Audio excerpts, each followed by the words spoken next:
Hello friends, please like and subscribe my channel easy learning. आज का जो topic करने जा रहे हैं data tools used in data collection.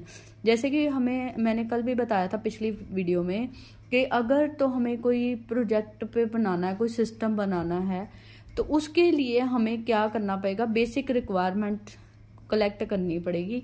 What user required, user को क्या चाहिए, क्या उसकी रिक्वायरमेंट है, क्या मेरे सिस्टम का ऑब्जेक्टिव है, उसके बारे में पता होना चाहिए। अगर बेसिक रिक्वायरमेंट पता होंगी तभी हम क्या कर सकते हैं, तभी हम उस सिस्टम को बना सकते हैं।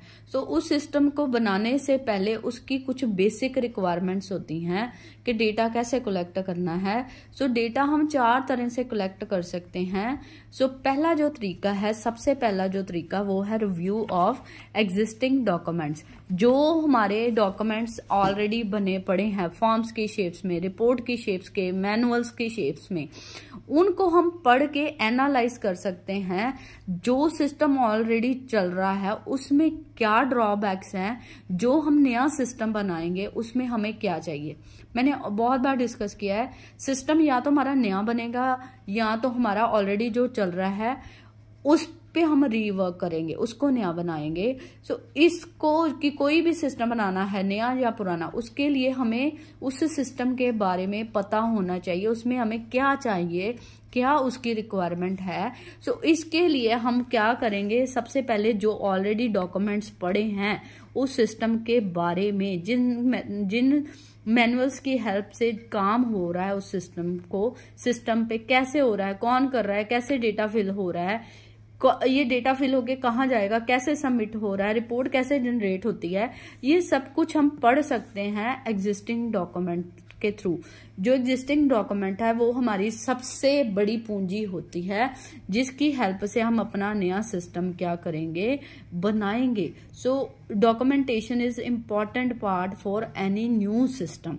सो उसकी हेल्प से हम अपने जो भी सिस्टम बनाने जा रहे हैं उसकी इंफॉर्मेशन को क्या करेंगे, कलेक्ट करेंगे। सो पहला हो गया कि पुराने डेटा जो हमारे डॉक्यूमेंट्स पड़े हैं उनको पढ़ के हम नए सिस्टम को क्या करेंगे, डेवलप करेंगे। नेक्स्ट आ जाएगा on site observation. On site observation जो होती है, नाम से ही पता लग रही है, ऑन साइट ऑब्जर्वेशन, जहां पे काम हो रहा है, जहां पे सिस्टम एक्चुअल में चल रहा है, वहां पे जाके हम एनालाइज करें कि सिस्टम कैसे वर्क कर रहा है, कौन किस सिस्टम पे वर्क कर रहा है, किसकी क्या क्या रिस्पॉन्सिबिलिटी है, कहाँ से डेटा क्या मूव हो रहा है। सो इसमें हम कह सकते हैं ऑन साइट ऑब्जर्वेशन में जो हमारा एनालिस्ट है ना, वो एज अ इंफॉर्मेशन सीकर की तरह काम करता है। वो कुछ नहीं बोलता, वो सिर्फ इंफॉर्मेशन कलेक्ट करता है, चारों तरफ देख के, काम के एनवायरनमेंट में जाके फिजिकल स्ट्रक्चर के बारे में उसको पता लग जाता है। वो दूसरों से बात करता है, अगर कोई यूजर उसको रिस्पॉन्स करता है तो उस रिस्पॉन्स को सुनता है। सो ऑन साइट ऑब्जर्वेशन में वो किसी से बहस नहीं करेगा, सिर्फ सुनेगा, पोलाइटली उसको नोट करेगा क्या यूजर चाहता है और क्या काम हो रहा है। सो मैं इन शॉर्ट कह सकती हूँ ऑन साइट ऑब्जर्वेशन में क्या है, क्या हम स्टडी कर रहे हैं, सिस्टम कैसे चल रहा है, क्या उसका स्ट्रक्चर है, क्या क्या लोगों की मूवमेंट है। सो इस तरीके से जो हमारा एनालिस्ट है रिक्वायरमेंट गैदर कर रहा है ऑनलाइन विजिट करके।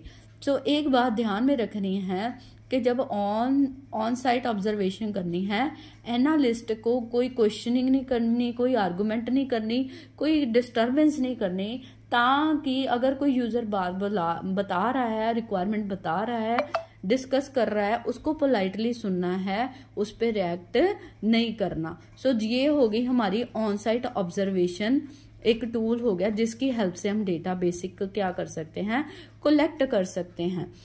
नेक्स्ट जो आता है इंटरव्यू। ऑन साइट ऑब्जर्वेशन ठीक है, पर उसमें आपको लोगों की फीलिंग्स का नहीं पता लगेगा।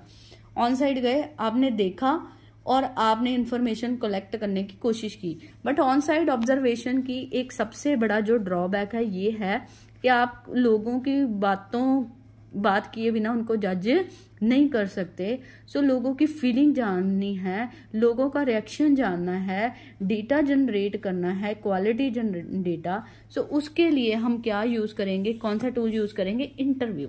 सो इंटरव्यू होता है फेस टू फेस कम्युनिकेशन होती है, two people communicate with each other face to face. So user analyst user से पूछ सकता है सिस्टम के बारे में, आप क्या काम कर रहे हो, काम कैसे होता है, आपको सिस्टम में क्या चाहिए, आपको जो नया सिस्टम बनेगा उसमें क्या कुछ चाहिए, क्या एक्सपेक्टेशंस है न्यू सिस्टम से। So on face to face वो आप जज कर सकते हो यूजर की रिक्वायरमेंट, उसकी फीलिंग कि उसको चाहिए क्या। सो ये एक तीसरा तरीका है इंटरव्यू, जिसमें हम इंफॉर्मेशन कलेक्ट करते हैं by talking to each other, by communicating with the user directly. So उसका रिएक्शन हम पता कर सकते हैं, फेस एक्सप्रेशन पता कर सकते हैं, उसके दिल में क्या है अपने सिस्टम को लेके वो पता कर सकते हैं थ्रू इंटरव्यू। लास्ट जो है वो है क्वेश्चनर। सो क्या होता है, कुछ लोग कंफर्टेबल नहीं होते फेस टू फेस बात करने में, अपनी फीलिंग्स वो बता नहीं सकते। सो उस प्रॉब्लम से ओवरकम आने के लिए हम क्वेश्चनर यूज कर सकते हैं। क्वेश्चनर क्या होता है, लिस्ट ऑफ क्वेश्चंस होते हैं, आप प्रिपेयर कर सकते हो। सो ये हमारे जो क्वेश्चनर होते हैं वो लेंथी भी होते हैं, शॉर्ट भी होते हैं। सो क्वेश्चनर में आपने क्वेश्चन दे दिया है, यूजर को बोलोगे उसके कॉरेस्पॉन्डिंग रिस्पॉन्स करने के लिए, ठीक है। सो क्वेश्चनर में ये जो अगर तो लेंथी होगा, कोई यूजर उसमें अपनी मतलब उसमें कोई वो बैरियर नहीं होगा लेंथ का, ना ही कोई पेजेस का कि इतना ही लिखना है। जो लेंथी प्रोसेस होगा उसमें यूजर अपनी फीलिंग दिल खोल के लिख सकता है कि मेरे को ये चाहिए। अगर तो शॉर्ट टाइप क्वेश्चनर है उसमें समराइज व्यू देना होता है 2-3 पॉइंट्स में यूजर को, जैसे कि आपको कंप्यूटर कैसा चाहिए, मेरे को कंप्यूटर लेटेस्ट टेक्नोलॉजी वाला चाहिए बस। मतलब क्वेश्चनर भी 2 तरह के हो गए हमारे, लेंथी एंड शॉर्ट। डिपेंड करता है कि किस तरह की रिक्वायरमेंट मैंने कलेक्ट करनी है यूजर से। सो क्वेश्चनर को यूज किया जा सकता है उस तरीके के लिए जिस तरीके में यूजर अपनी इंफॉर्मेशन देने के लिए फेस टू फेस एबल नहीं है, उस जगह पे हम क्या यूज कर लेंगे, क्वेश्चनर। पर क्वेश्चनर का एक ड्रॉबैक ये है कि क्वेश्चनर में कई बार जो क्वेश्चन होते हैं टेक्निकल नहीं होने चाहिए, सिंपल लैंग्वेज में होने चाहिए ताकि यूजर को समझ आ जाए। अगर वो टेक्निकल होंगे यूजर को समझ नहीं आएंगे। सो ये इन 4 तरीकों से हम डेटा कलेक्ट कर सकते हैं और अपने सिस्टम पे वर्क करना क्या कर सकते हैं, शुरू कर सकते हैं। I hope you like the topic, you understand the topic. Please like and subscribe my channel Easy Learning for more informative videos. Please like my channel.